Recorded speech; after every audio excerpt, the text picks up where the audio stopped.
Con respecto a los sucesos que están pasando en el mundo en general, particularmente este virus que se ha propagado y que aparentemente ha tomado el mundo por sorpresa y que personalmente en mis 30 y alguito añitos de vida nunca había pasado por algo así.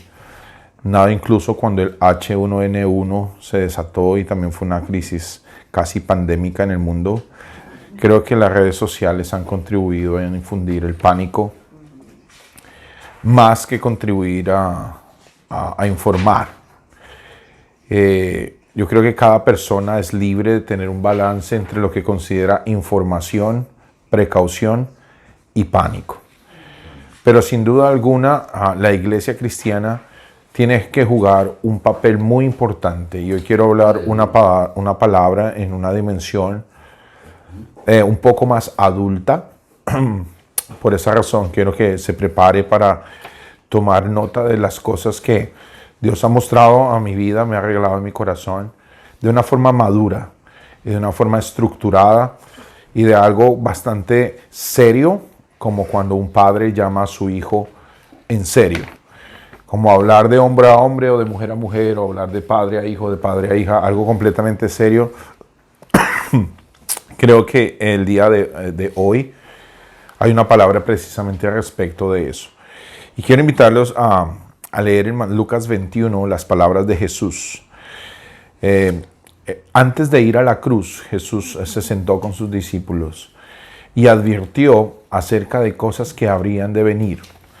Entre la lista de cosas que Jesús advirtió que había de venir, hay unos tiempos que Él no demarca exactamente, no dice cuántos años, ni exactamente cuenta, pero cuándo, pero sí existen una serie de eventos en 3 diferentes tiempos. Y uno de los primeros tiempos, que lo que mucha gente fanática y otra gente en son de burla han dicho, es los tiempos apocalípticos. La gente no se imagina que es un tiempo apocalíptico. Tú puedes ver los memes en el internet y algunos videos de la gente burlándose, tomando fotografías y videos de los almacenes y los supermercados vacíos, la estantería vacía, diciendo, oh, el apocalipsis, ja, ja, ja. Ellos no se imaginan que es el apocalipsis. Esto no es el apocalipsis. Jesús dijo que antes de los tiempos de apocalípticos iban a venir una serie de eventos y de cosas. Y en el versículo 11, Jesús dice las siguientes palabras, previendo a sus apóstoles, a sus discípulos en ese momento, previendo a la iglesia, diciéndole, no los coja por sorpresa primero, que habrán terremotos, versículo 11. Que en diferentes lugares habrá hambres y habrá ¿qué? Epidemias, pestilencias. Que habrá terror. Podríamos traducir terror como pánico e incluso grandes señales en el cielo. Pero yo quisiera que salte el versículo 13. Y mira lo que dice el 13 para no dejar las palabras de Jesús sin contexto. Y esto os será ocasión. Yo quisiera que subraye la palabra ocasión también como oportunidad. Aquí dice así. Oportunidad. Oportunidad de dar testimonio.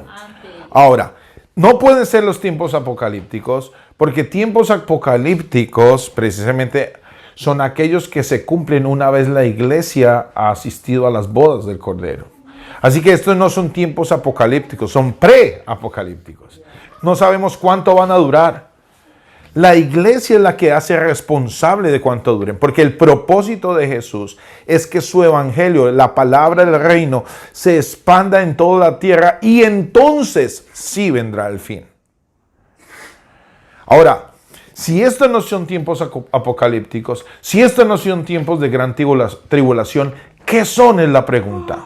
Es simplemente tiempos de consecuencia. Consecuencia es algo que el ser humano siempre ha querido ignorar. Yo como profesor del sistema escolar aquí en Nueva York, uno de los análisis que he hecho de nuestra generación es que a nuestra generación nueva de niños no le importan las consecuencias. Va a llamar a mi papá, llámelo. Va a llamar a mi mamá, llámelo. Que mi mamá me va a quitar el celular, que me lo quite. Y yo me pregunto, ¿y por qué no le tiene miedo a las consecuencias? Porque nada es en serio. Porque hoy le quitas el celular y mañana se lo devuelves.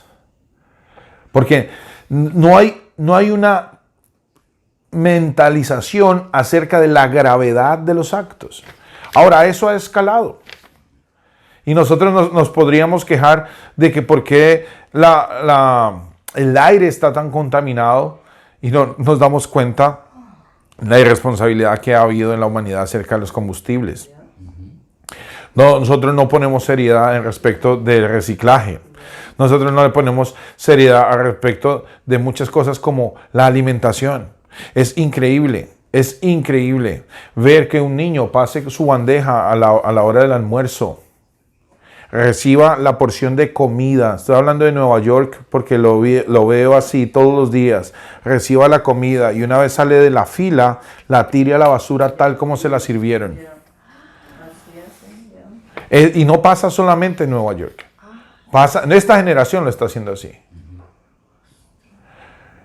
Porque la crisis va más allá simplemente del coronavirus. La crisis va muchísimo más allá simplemente del cáncer. La crisis se llama pecado. Y el pecado ha sido una palabrita que se ha definido religiosamente. Entonces todo el mundo dice, ¿qué es pecado? No, pecado es tener sexo antes del matrimonio. Pecado es simplemente robar. Hemos resumido pecado a los 10 mandamientos que Dios estableció para el pueblo de Israel en el desierto. Y entonces lo que está dentro de esos 10 mandamientos o de los grandes 7 pecados capitales es considerado pecado. Pero lo que no nos damos cuenta que pecado es corrupción. Y corrupción es coger lo que no es tuyo, lo que no te pertenece. Pecado es mala administración. Pecado es precisamente coger la comida y tirarla a la basura. Eso es pecado, porque la comida no fue destinada para ir a la basura. Y la palabra del Señor dice en Eclesiastés, cazaos las zorras pequeñas en cantares que hacen perder las grandes viñas. Esas cosas pequeñas han generado una cantidad de calamidades en el mundo. Y Jesús en Lucas 21 estaba advirtiendo. Si tú vas y analizas la estrategia de extracción petrolera, que se llama fracking, y luego nos quejamos de los terremotos, maremotos, ¿no somos unos tontos? Sabiendo que hemos cogido la tierra y la hemos alterado y la hemos maltratado de una manera tal que somos los que provocamos los terremotos. Y Jesús estaba advirtiendo, la mala administración de los recursos naturales van a traer terremotos, hambres. ¿Cómo se genera el hambre? ¿No le parece a usted loco que en el mundo muchas naciones tiren la comida a la basura mientras tenemos otras naciones del mundo que no tienen que comer? Porque el mundo olvidó la solidaridad por las intenciones envidiosas, egoístas y avarientas de las grandes empresas, de las grandes compañías y de los que como tiburones pretenden comerse los unos a los otros. Hermanos, estamos viviendo un tiempo de consecuencias de lo que la generación humana ha hecho con sus propios recursos. Desde el momento que un joven quiere usar su juventud para meter en su cuerpo cuanta porquería de alucinógenos hay mala administración.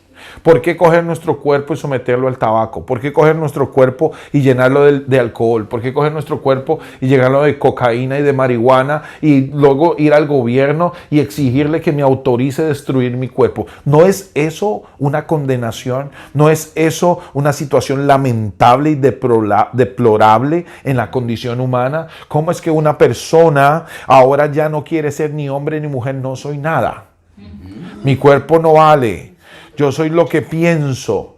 Y lo que ha pasado en el mundo, y Jesús es lo que está diciendo, lo que está pasando en el mundo, es precisamente la determinación del ser humano de buscar una sabiduría humana, terrenal y diabólica y huir de la sabiduría de Dios.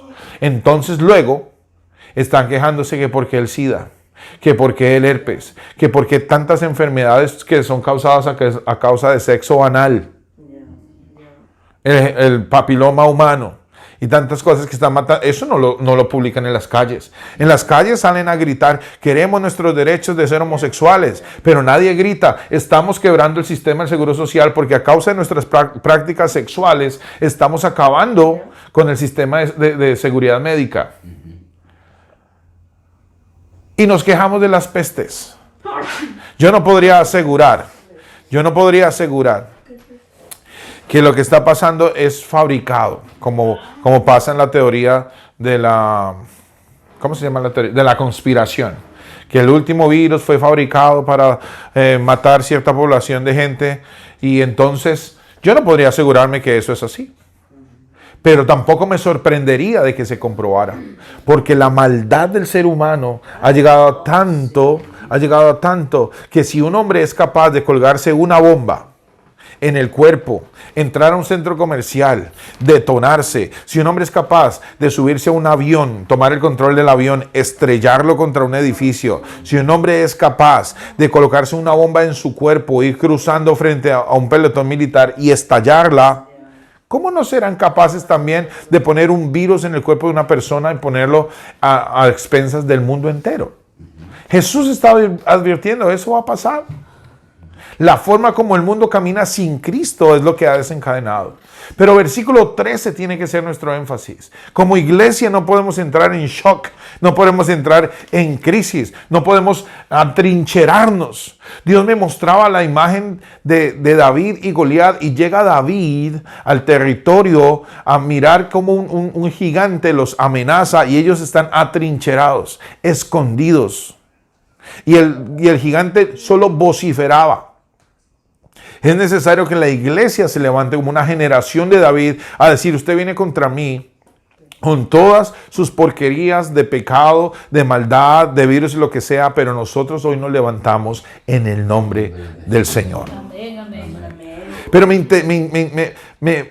interesa notar que a David le ofende que el gigante esté ofendiendo el nombre del Señor. Y nosotros como iglesia debemos enfocarnos a dejar el nombre del Señor en alto. Por eso Jesús escribe, verso 13 de Lucas 21, esto les será como oportunidad, como ocasión, ¿para qué? Para testimonio. Cuando tú vas al Mateo 24, que es la forma como Mateo registró desde el versículo 7, dice Mateo, especificando algo más, dice, en esos tiempos se levantará nación contra nación y reino contra reino, y habrá pestes, hambres y terremotos en diferentes lugares. Versículo 8. Y esto será solamente principio de dolores. Iglesia, no podemos sorprendernos que algo peor venga. Ahora comenzó la fiesta. No podemos sorprendernos y no nos podemos sorprender de que una hambruna toque incluso a los países desarrollados. ¿Qué vamos a hacer como iglesia? ¿Levantarnos y culpar a Dios? Porque si usted mal no se recuerda, en Génesis capítulo 1, 28, dice la palabra de Dios que Dios bendijo al hombre. Dios bendijo al hombre, Dios bendijo al hombre, le dijo, bienaventurado, bueno sea todo lo que salga de tus manos, todo lo que haga de tus manos prosperará. Pero les dijo esto, fructifícate, multiplícate, llena la tierra y administrala y sojúzgala. Así que es necesario salir de esa mentalidad infantil de Dios, ¿por qué permites esto? Dios es bueno porque ya lo había advertido. Nosotros cortos de vista, que no lo habíamos visto, que no lo habíamos leído. Jesús dijo, no se dejen coger por sorpresa. Jesús dijo, a muchos de ustedes morirán. Yo como pastor, a mí me cuesta pensar que un cristiano pueda morir de coronavirus, pero va a pasar. Jesús lo dijo, muchos de ustedes morirán. Porque estamos en el mundo. Jesús dijo, yo no te pido, Padre, que los quites del mundo, Juan capítulo 17, pero te pido que los guardes del mal. Y cuando un cristiano muera por esta razón, no significa que no tenía fe. No, Jesús lo había advertido. Pablo le dice a la iglesia, yo ya entendí que cada vez que me cogen y me azotan y me amenazan que me van a matar, no me preocupo de nada. Para mí el morir es ganancia. Amén.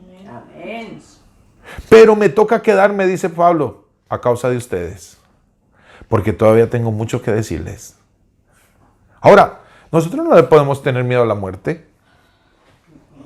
Yo no puedo tener miedo de morirme y decir, ay, si yo me muero, ¿quién va a cuidar de mis hijos? Mis hijos no son mis hijos, yo se los entregué al Señor mucho tiempo atrás.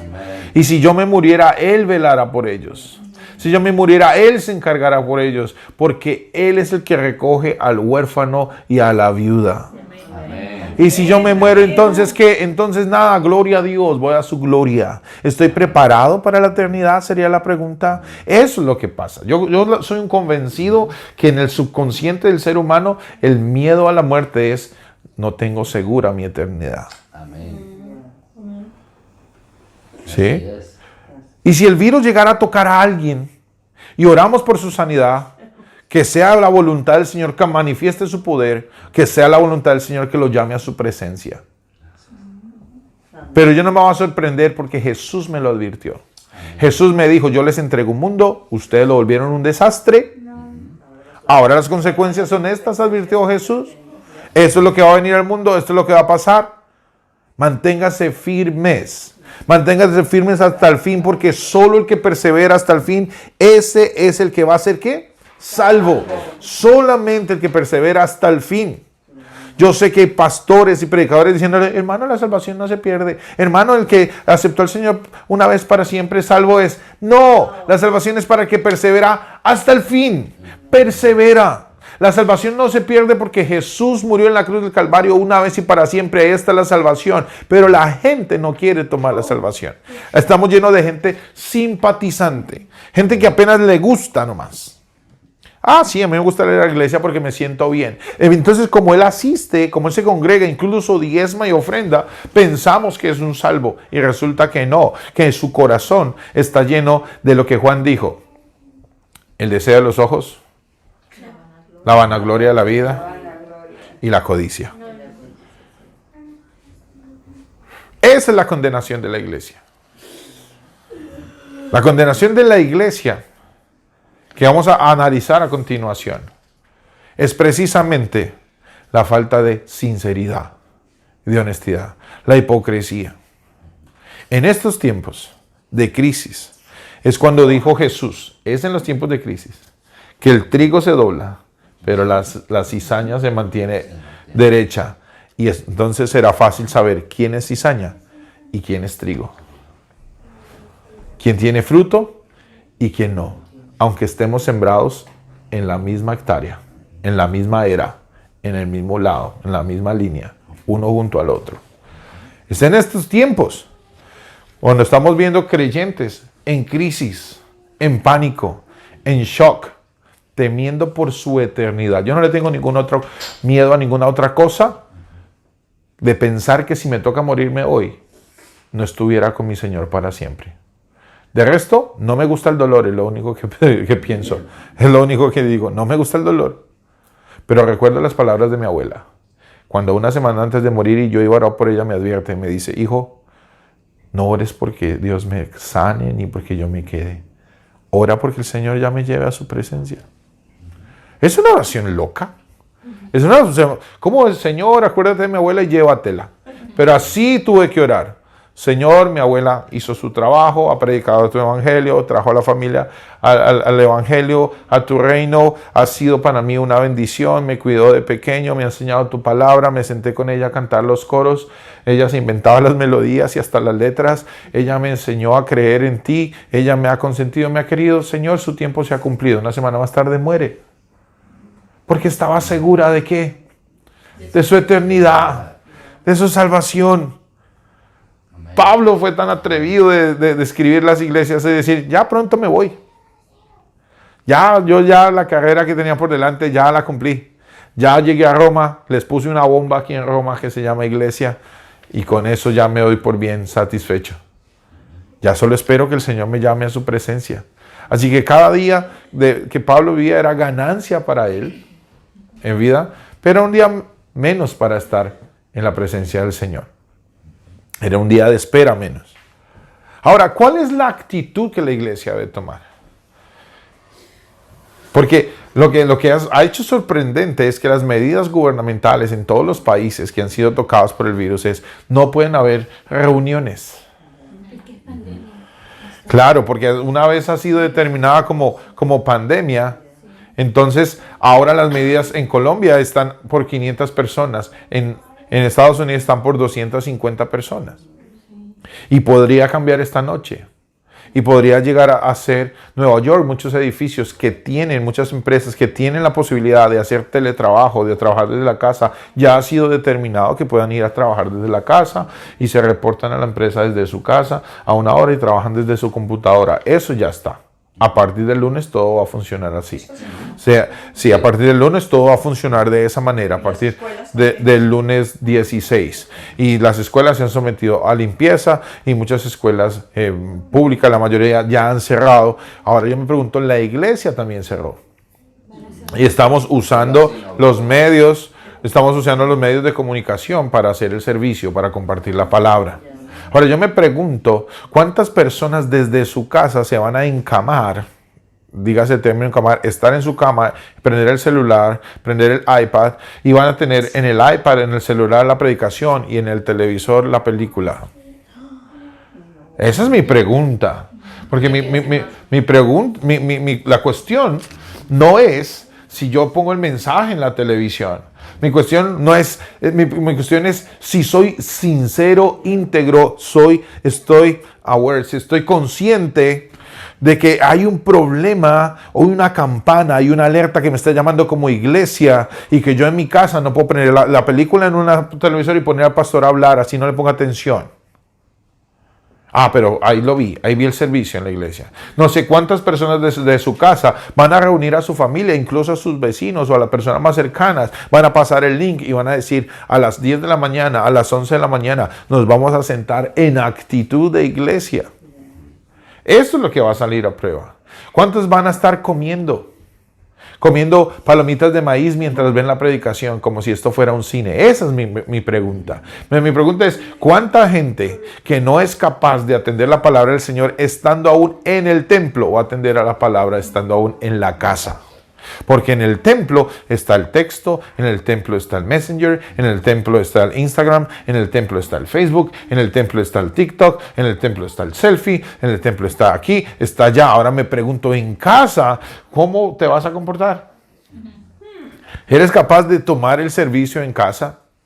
Ahora, cuando nosotros nos vamos a adentrar ahora a lo que Dios habló y a lo que dice el apóstol que escribe los Hebreos, lo que fueron la sombra de lo que había de venir. Pestilencia no es algo nuevo. No coge a Dios por sorpresa y no nos debería coger a nosotros por sorpresa. Y quiero que vaya a Segunda de Crónicas, capítulo 7, versículo 13 y 14. Segunda de Crónicas, capítulo 7, voy a leer del 12 al 14. Y apareció Jehová a Salomón de noche y le dijo: yo he oído tu oración y he elegido para mí este lugar por casa de sacrificio. Y aquí es donde a mí me encanta, porque Dios lo especifica. Yo he escogido este lugar como casa de sacrificio. Pero David sabía desde un principio, siempre supo, Dios le dijo: yo no voy a habitar en casa hecha de mano de hombres. Pero dice Dios, tomaré tu casa y la voy a asumir como casa de sacrificio, como el lugar donde hay sacrificio. Si yo cerrare los cielos, dice el Señor, para que no haya lluvia, y si mandare la langosta que consume la tierra, ¿o qué? ¿O mandare qué? Después de la langosta dice, o mandare pestilencia a mi pueblo. Si se humillare mi pueblo, sobre el cual mi nombre es invocado, y oraren, y buscaren mi rostro, y se convirtieren de sus malos caminos, entonces yo iré desde los cielos, y perdonaré sus pecados, y sanaré su tierra. Ahora, Yo quiero que usted sea cuidadoso con el lenguaje como fue escrito el texto. Él dice, si yo enviare, describe el escritor de los Crónicas. Si yo enviare pestilencia. Pero yo quiero contextualizarlo a usted. Que la forma de escribir, si yo enviare, es porque toda cosa que sucedía, fuera bueno o malo, se atribuía a Dios. Y de esta manera, se atribuía todo bueno y todo malo. Ahora, yo no me voy a adentrar que si Dios mandó la peste, que si Dios no mandó la peste. Porque ya en la introducción fui claro a decir que es consecuencia de. Y el texto como está escrito es decir, a Dios no lo toma por sorpresa que en el mundo haya pestes. Que en el mundo haya sequías. Eso no lo toma Dios por sorpresa porque sabía desde un principio que lo que exacto, que iba a acontecer a causa precisamente del desastre administrativo que el hombre hizo. Pero yo quiero adentrarme en el carácter de Dios. Y el carácter de Dios está en lo siguiente. El carácter de Dios está en que le dice, si se humillare mi pueblo. El carácter de Dios está en que hay una voz que Dios escucha. Y es la voz de sus hijos. Y si sus hijos se humillaren, y ¿sabe qué me sorprende? Como dice él, y que se apartaren de sus malos caminos. Fíjese usted cómo Dios estaba hablando a su pueblo que se ha metido en malos caminos. No está diciendo, oh, aquellos que no saben quién soy yo y que por eso están metidos en cuanto camino de pecado están metidos. No, dice, mi pueblo es el que está metido en malos caminos. Si mi pueblo se humilla y se arrepintiere, y se convirtieren, es decir, y cambian su comportamiento y cambian su forma de pensar, entonces eso abrirá la puerta de entrada de la oración a mi presencia. Oiré desde los cielos y escucharé y sanaré su tierra. Así que la iglesia tiene que entender que la respuesta a cualquier situación en la cual nosotros estamos pidiendo es la oración. Miren, mis queridos hermanos, yo quiero ser claro. Y yo sé que ustedes han visto y ustedes tal vez les han llegado textos y mensajes de un predicador, X, ya. Yo sé que todos tenemos la buena intención como hombres de Dios de hacer algo por la sociedad y ponerle a hablar al coronavirus y decirle al coronavirus detente, pero es antibíblico. Jesús dijo, esas cosas van a pasar. Esas cosas van a suceder. Son inevitables. Jesús dijo, Jesús le está diciendo, el Padre, Dios le está diciendo a Salomón, si hay pestilencia en tu tierra y tú orares contra la pestilencia, entonces la pestilencia cesará. No, él no lo escribió así. Dijo, si se arrepintieren, si clamaren a mí, si ajustamos cuentas, si yo veo desde el cielo un clamor, si yo veo desde el cielo una actitud, si yo veo desde el cielo, dice el Señor, un cambio de corazón, si yo veo que mi iglesia asume su función y oran, si yo oro por mi vecino que está en pecado, si yo oro por misericordia por esta tierra como oró Abraham. Cuando Dios le dice a Abraham, voy a acabar con Sodoma y Gomorra, Abraham le dice, no, Señor, tal vez hayan 50 personas guardadas para ti. Dios le dice, ok, voy a mirar. Ese es un hombre que intercede. El juicio no era para Abraham, pero Abraham intercede. Intercede porque hay alguien que le interesa allí. Ahora mira el carácter de Dios. Abraham, no hay 50, Señor, tal vez hayan 40. Ok, Abraham, voy a mirar, voy a contar. No, Abraham, no hay 40, Señor, tal vez hayan 20, tal vez hayan 10. Abraham, no hay 10, no hay 5, Abraham, no hay nadie. Pero Abraham no cesa ya el juicio ha sido decretado. Ya Dios dice, no puedo hacerlo, Abraham, no hay quien esté reservado para mí. Entonces Abraham dice, Señor, por favor, ten misericordia de mí, sobrino de Lot. Y envía a sus ángeles el Señor a tener misericordia porque hubo un hombre que intercedía. No hubo un hombre que se paró a decir, fuego detente, fuego no caiga sobre Sodoma. El juicio había sido declarado, era inevitable a menos de que alguien orara, pero no había quien. Entonces la intercesión de Abraham empieza a decir, protege a mi familia. La iglesia tiene que tomar esa actitud humilde otra vez.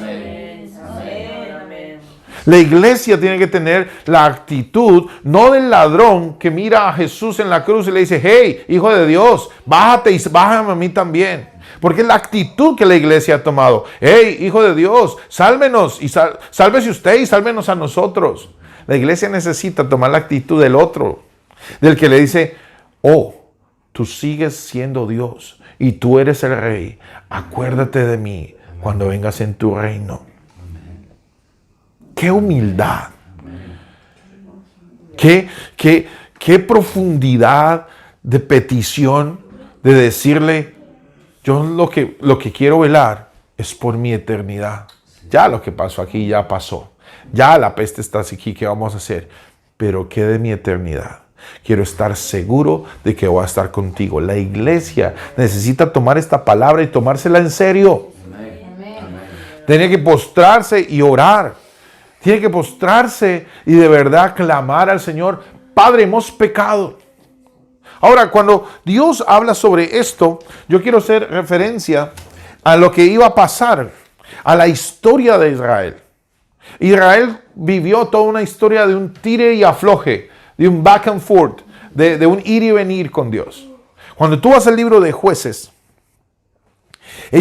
tú lo vas a encontrar en Jueces 2:11, en Jueces 3:7, en Jueces 6:1. En las tres citas que acabo de decirle, Jueces 2:11, Jueces 3:7, Jueces 6:1, siempre dice, Israel hizo lo malo ante los ojos del Señor y fueron tras dioses ajenos. Entonces, la primera vez, Israel hizo lo malo entre los ojos de Dios y fueron entregados en manos de los madianitas. Fueron entregados, el texto dice fueron entregados, pero la lectura que hacemos es su pecado. Lo metió en la consecuencia. Dios había sido claro a través de Moisés. Si ustedes me faltan al respeto cuando estén en la tierra prometida, no dude que otras naciones se enseñorearán de ustedes. Y ahí están los madianitas. Siempre. Entonces Dios tenía que levantar un juez que viniera y rescatara, como Gedeón, como Sansón, como, ¿quién más esto? Jefté. Que viniera y trajera salvación al pueblo. Y el pueblo dice, ay Señor, gracias, finalmente nos salvaste, no te volveremos a faltar al respeto, no nos volveremos a apartar de tus estatutos, no nos volveremos a apartar de ti. Venía, moría esa generación, nacía la nueva también volvía otra vez a la fiesta, a la rumba.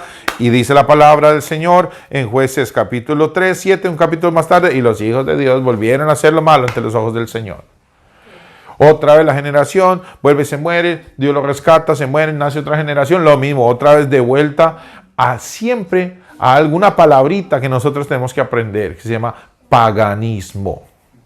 Y no la podemos entender como los términos religiosos, paganismo, los paganos. No, hay que entenderlo. Prácticas extrañas y ajenas a lo que Dios ha establecido en su palabra. Eso es paganismo. Cualquier práctica que sea ajena a la palabra, a los estatutos del Señor, es paganismo. Y no se extrañe usted cuántas cosas paganas se han metido en la iglesia. Le voy a dar un ejemplo. En mi Colombia hay un pueblito que se llama Boyacá. Y todo el mundo que compra un carro acostumbra a irse a Boyacá para que el cura del pueblo le bendijera el carro. Y entonces esa era la costumbre. Vienen a Cristo. Y entonces cada vez que compra un carro, pastor, venga por favor, bendígame el carro. Y uno de pastor, claro mi hermano, venga, le bendigo el carro. Señor, imagino nosotros bendiciendo carros. Yo me pongo a pensar, ungiendo carros. Buenas intenciones, pero prácticas paganas. Entonces el hermanito anda en pecado, pero el carro está ungido. ¿No es lo más absurdo de lo absurdo? Es lo más absurdo de lo absurdo. Es una tontería, es un fetiche, es una práctica pagana. Y en eso cayó Israel vez tras vez, asumiendo prácticas que eran ajenas a ellos mismos, y el paganismo se ha metido en nuestras iglesias. Entonces, hacemos cosas, obras Nos esforzamos, tenemos grandes escenarios, tenemos grandes templos. Nos esforzamos por lo mejor y yo me gozo en que la iglesia llegue a un lugar donde esté adaptado para ellos y sea lo mejor para ellos. Pero mientras la gente siga en pecado, Dios no va a venir por el edificio. Dios no va a venir por el escenario y todas las luces LED y todas las pantallas, ¿verdad? Dios no va a venir por eso. Dios va a venir es por gente. Gente que persevere hasta el fin. Entonces, el pueblo de Israel acostumbraba a meterse en cuanto paganismo viera. Tú vas a ver ahí Primera de Reyes, capítulo 14, versículo 9, y Primera de Reyes, capítulo 22, 53, cómo Baal se metió en el pueblo de Israel. Y si tú te acuerdas, Elías, Primera de Reyes 14, 9 y Primera de Reyes 22, 53, tú vas a ver cómo en los tiempos de Elías, Acab se casa con Jezabel, que era prácticamente una sacerdotisa de Baal. Y una vez casado Acab con Jezabel, imagínate, Acab, el rey de Israel, casado con una mujer que era sacerdotisa de un ídolo, pues ella lo que hizo fue traer al ídolo, someter al marido y todo el pueblo a creer en Baal. No había cosa que ofendiera más a Elías, que los reta un día, le dice, vamos a ver quién es de verdad, si es Baal o soy yo. Ellos le lavaron el cerebro. El pueblo, la gente, le cuesta creer que Dios es el creador del universo, pero no le cuesta creer que venimos de un mono. Yo soy una persona que soy un incrédulo completo, porque a mí me cuesta creer que un mico se acostó mico y se levantó hombre. Y soy una persona de ciencia, que le gusta la física, que sabe, que ha leído sobre eso, que siempre ha estado interesada en eso, y siempre me cuesta creer como un mico macho un día amaneció con una hembra. Una pata le falta a esa mesa. Pregunté en mi clase de filosofía, señor profesor, si el Big Bang no es una explosión, sino un ensanchamiento, todo ensanchamiento tiene que tener una afuera, si no, ¿para dónde se ensancha? Ah, no, eso sí no lo sabemos. Ah, yo sí lo sé, señor profesor.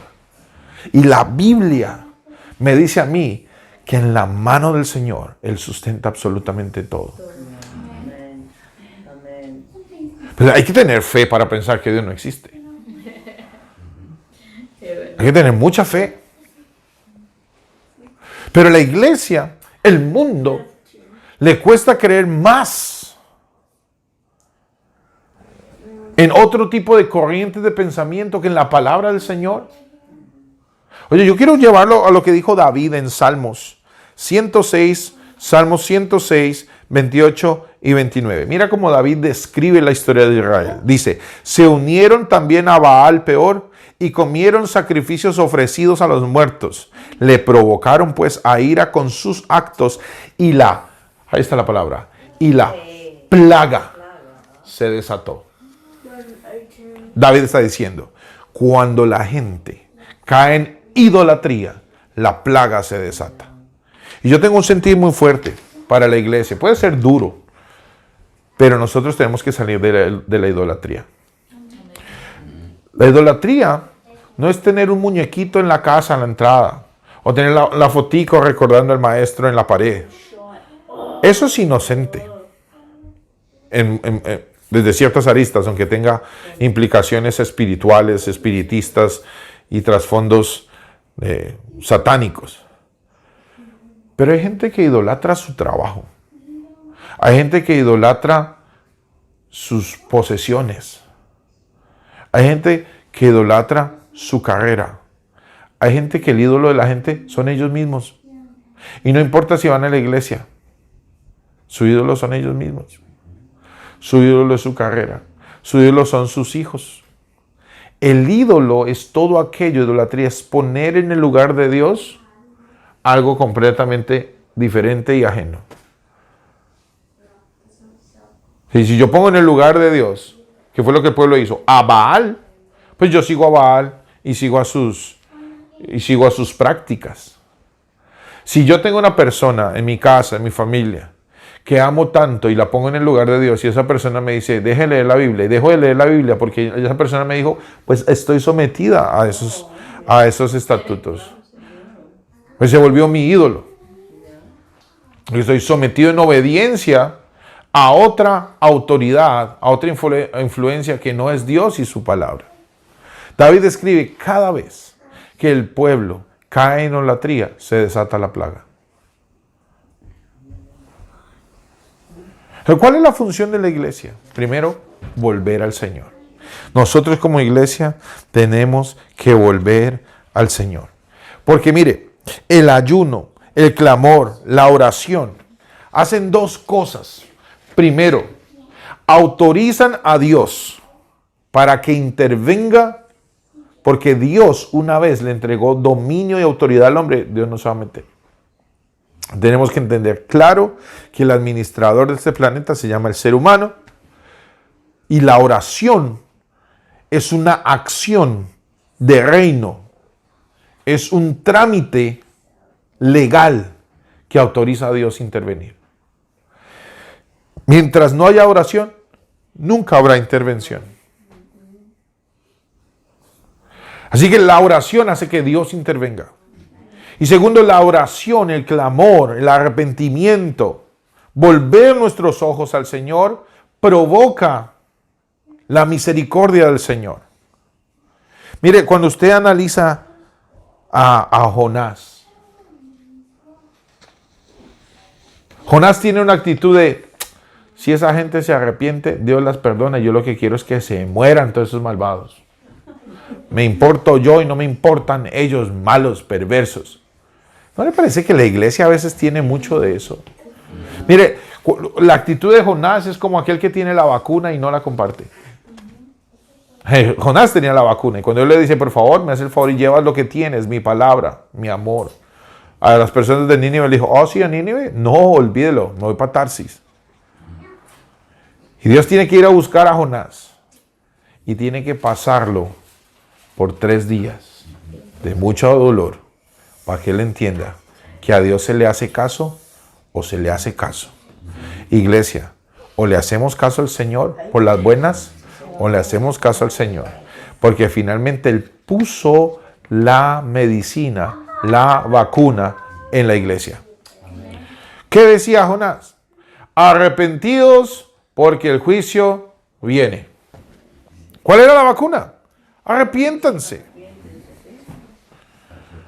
El problema no es que la gente se muera de coronavirus, el problema es que la gente se está yendo al infierno por la autopista del coronavirus. Se puede ir al infierno por la autopista del cáncer, de la vejez, de la gripa, de la neumonía, de cualquier otra autopista. El problema es el destino. Y como iglesia debemos entender que la vacuna es redireccionar el destino de las vidas de las personas a una eternidad con Cristo. Es lo que nosotros tenemos que hacer. Tenemos que redireccionar el destino de familias que están corriendo directamente al infierno a una eternidad en los brazos del Señor. Entonces Jonás, dice la palabra del Señor, capítulo 3, versículo 6, llegó la noticia hasta el rey de Nínive. Y se levantó de su silla y se despojó de su vestido y se cubrió de cilicio y se sentó sobre ceniza e hizo proclamar y anunciar en Nínive por mandato del rey y de sus grandes, diciendo: hombres y animales y bueyes y ovejas, no gusten cosa alguna, no se les dé alimento ni beban agua, sino cúbranse de cilicio, hombres y animales, y clamen a Dios fuertemente y conviértanse de su mal camino, de la rapiña que hay en sus manos. ¡Wow! Así lo escribió el rey de Nínive. ¿Sabe qué es la rapiña? Usted sabe que rapiña se le llama a todas aquellas personas que buscan hacerle mal a otra persona, a sacar ventaja de otra persona. Y el rey dice: nosotros hemos sido una generación de hienas, que nos tragamos los unos a los otros, que nos devoramos los unos a los otros. Y el rey de Nínive dice: hay que arrepentirnos. ¿Sabe qué dice? ¿Quién sabe, dice el rey, si Jehová se volverá y se arrepentirá Dios y apartará el ardor de su ira? Y vio Dios lo que hicieron, versículo 10 del capítulo 3, que se convirtieron de su mal camino y entonces no hizo el mal. No vino el juicio. Nínive fue destruida finalmente años más tarde, porque, vuelvo y le digo, es el que persevera hasta el fin. Pero en este momento, en este escenario de Jonás, Dios atendió el clamor de un pueblo que decidió arrepentirse y cambiar sus malos caminos. Ese es el poder de la predicación. Esa es la vacuna. Prediquemos. Esa es la vacuna. Digamos, anunciemos. Jesús es la respuesta. Las pestes es la consecuencia de nuestra mala administración. Jesús es la respuesta. Iglesia es lo que muchos pastores y hombres de Dios estamos viendo, es que Dios va a tornar este mal para bien de aquellos que se están perdiendo. Por esa razón, la iglesia tiene que entrar, primero que todo, en oración, en clamor, en de verdad bajar los ídolos que nos hemos montado, que nos hemos subido, reunir esfuerzos y redireccionar nuestros esfuerzos hacia extender el reino de Dios, hacia estrategias de ganar almas. Porque la solución no es atrincherarnos, no es salir y desocupar el market comprando todo el agua posible y todos los víveres posibles y esperar 2 meses hasta que la vacuna esté implementada y luego endeudar todas las naciones para pagar la dichosa vacuna y vacunar a todo el mundo. La solución no es esa. Porque hoy se llama COVID-19. So the 20 is coming. El 20 viene. Y cuando pase el 20, después del 20 sigue el 21. Y después del 21, está el 22. Eso no es una tontería. Cuando realmente el problema es nuestro destino eterno. Y si yo, Pastor David Martínez, mañana me muero del 19, bueno, me morí el 19. ¿Qué vamos a hacer si mi generación se muere el 23? Pero mi destino está en la presencia del que me amó. Ahora, mira, yo quiero llevarlos por segundo lugar a lo segundo que la iglesia tiene que hacer. La iglesia tiene que recobrar su sabor. Mateo 5:13. Jesús le dice, vosotros sois la sal de la tierra. Escuche esto. Pero si la sal se ha vuelto insípida o pierde su sabor, ¿con qué será salada otra vez? No, ya no sirve, sino para ser echada afuera, escuche esto, y pisoteada por los hombres. Pisoteada. No hay nada que me encolere más que la gente pisoteando la iglesia, hablando mal del evangelio, hablando mal de los hombres de Dios. Pero luego tú vas y analizas. ¿No lo buscamos? ¿No lo buscamos? ¿Por qué? Porque hemos perdido nuestro sabor.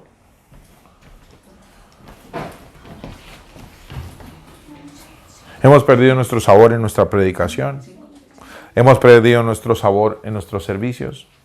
Hemos perdido nuestro sabor en nuestra conducta moral. Hermano, yo creo en un Dios de milagros. Yo creo en un Dios de poder. Yo creo en un Dios que restaura lo que se ha perdido, que sana al enfermo, que hace órganos nuevos. Lo vi, lo tengo. Tengo un testimonio, tengo 2 testimonios, tengo mi vida. Mi vida misma es un testimonio. Dios a mí me hizo una cirugía en mi cabeza. Yo una noche, tenía 1 año y medio de vida, me había caído de un 2º piso, de la semana me volví a caer de una butaca, me abrí mi cabeza, mi cráneo. Dijeron, hay que cerrarle el cráneo a ese niño, pero cuando lo cerremos, él va a perder sus sentidos, él va a quedar retardado. Y así me dejaron una noche en la cama, y a la mañana siguiente, mis padres no me encontraron. Y empiezan a buscarme en la clínica, ¿dónde está el niño que iban a operar? Porque mi madre tuvo que enfrentar esta noticia. Usted tiene que firmar que después de la cirugía ustedes son responsables por el sentido, sea de la vista, sea del oído, sea del aprendizaje que su hijo va a perder. Y ella, en su oración, mi madre dice, Señor, me lo diste bien, devuélvemelo bien, o si no, llévatelo. Dios mío, ¿qué tal la mamá que me tocó a mí? Y me deja esa noche ahí y al día siguiente viene a buscarme y yo no estoy. ¿Dónde está mi niño? Su niño estaba toteado de la risa viendo muñequitos porque esa noche el Señor cerró su cerebro. Amén. Ese es el Dios que yo creo. Amén. Pero yo no puedo predicarle a todo el mundo que nunca se va a morir. ¿Y cómo hizo para irse de ahí? Obviamente esa noche los doctores me trasladaron porque ya no estaba en urgencias. Ya estaba en recuperación, listo para irme para mi casa. Ahora, el evangelio que yo conozco es el evangelio para gente que está en un planeta Tierra, que vivimos dificultades diarias, que no por ser cristianos no nos dejan de llegar las cuentas, los biles, las facturas de pago, que no por ser cristianos no nos da gripa, que no por ser cristianos no estamos exentos de un cáncer, no por ser cristianos no estamos exentos de un accidente. No, Jesús dijo, la vida está llena de aflicciones. Pero mire lo que dijo Jesús, pero yo vencí al mundo, es decir, yo aprendí a triunfar sobre las aflicciones. Quiero que ustedes también aprendan a vencer las aflicciones. Y si yo al cielo llego un día y tengo que preguntar, yo estoy seguro que si yo viviera con una enfermedad y llegara al cielo, cuando yo llegue al cielo no voy a preguntar ¿por qué me dejaste vivir con esta enfermedad? No, el gozo va a ser tan maravilloso que yo que me voy a acordar. Jesús dijo, esto es como la mujer que da a luz después de que tiene el bebé, que se va a poner a hablar de los dolores. Después de que yo llegue a la presencia del Padre, ¿qué voy a hablar de todo lo que sufrí? No, ya vencí, estoy en la presencia de mi Señor. Conservé, fui fiel hasta el final, estoy salvo. Ahora, la iglesia tiene que recobrar su sabor. La iglesia tiene que predicar que es la eternidad lo que más importa. La iglesia tiene que predicar que con carro o sin carro, lo más importante es que cuando te mueras vayas a la presencia del Señor. La iglesia tiene que predicar que con casa propia o en arriendo, cuando te mueras, tienes que llegar a la presencia del Señor. Jesús dijo, ¿de qué nos sirve llegar al final con las dos manos y ser condenados? Porque nunca fuimos capaces de cortarnos esa mano que nos hacía caer. Sí, Señor, amén. Es mejor llegar al cielo tuerto, dijo Jesús. Arráncate ese ojo que te hace pecar. Es mejor llegar al cielo tuerto que con los dos ojos ir a la condenación. La iglesia tiene que recobrar su sabor. La iglesia tiene que recobrar en su predicación su esencia. Y la esencia es entregar nuestra vida a Jesús. Porque mientras eso no sea así, nos vamos a romper la cabeza explicando ¿y por qué se murió ese bebecito de 6 meses? Porque se mueren. Porque para morirse es necesario estar vivo. Yo tuve que cruzar por el altar de la muerte allí para entenderlo. Tuve que llegar a considerar que Dios era injusto conmigo para llegar a entender que así es la vida.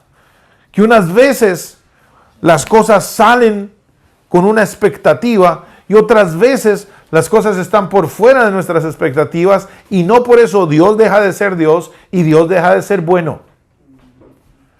La iglesia no puede hacer un kindergarten. Encerrar gente en un lugar colorido, lleno de colores y leerle historias bonitas de la Biblia cuando la gente sale, que es lo que pasa en las escuelas. ¿No sabe usted cuántos niños me ven a mí y sé que están pensando quisiera tener un papá como él? Porque el kindergarten es un cuento de hadas. Y entonces después de que Mr. Martínez les da 50 minutos de alegría, de gozo, tocan instrumentos, cantan, brincan, saltan, se ríen, salen para que un ogro los grite, los golpee y los maltrate. Eso es la vida. Pero la iglesia no puede ser un kindergarten de encerrar gente a mostrarle un cuento de hadas y cuando la gente sale de la puerta para allá, la vida es una desgracia. No, la iglesia tiene que recobrar la esencia.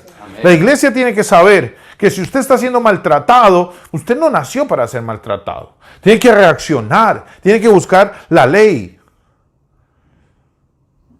Un evangelio que es sabio y que no es un cuento mal echado de cuentos de hadas.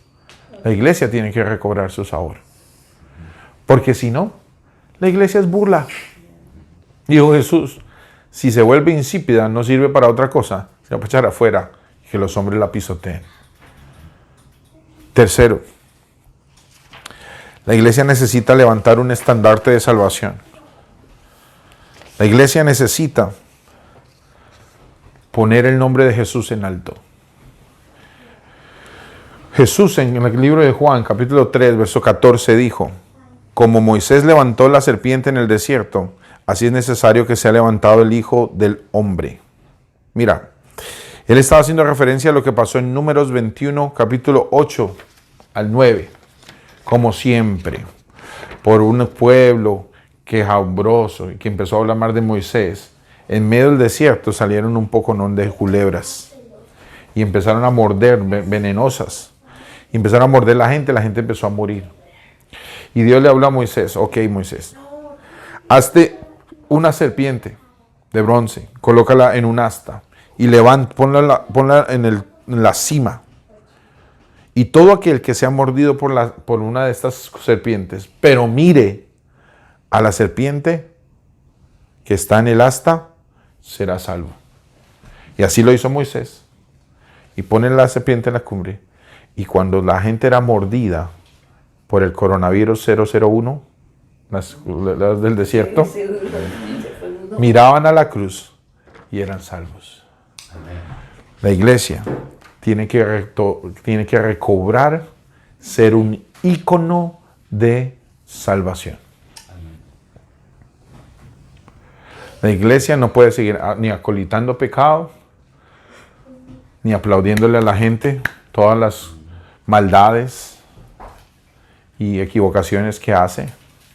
Tiene que ser un sitio de salvación que toma a las personas, restaura a las personas, les da una palabra clara, concreta, concisa, derriba ídolos, restaura altares y pone al Señor Jesús en el centro del trono de cada corazón, de cada familia. Por esa razón, hoy más que nunca, nosotros tenemos que levantar la cabeza. Jesús dijo: erguíos y levantad vuestras cabezas. No estar humillados ni en pánico.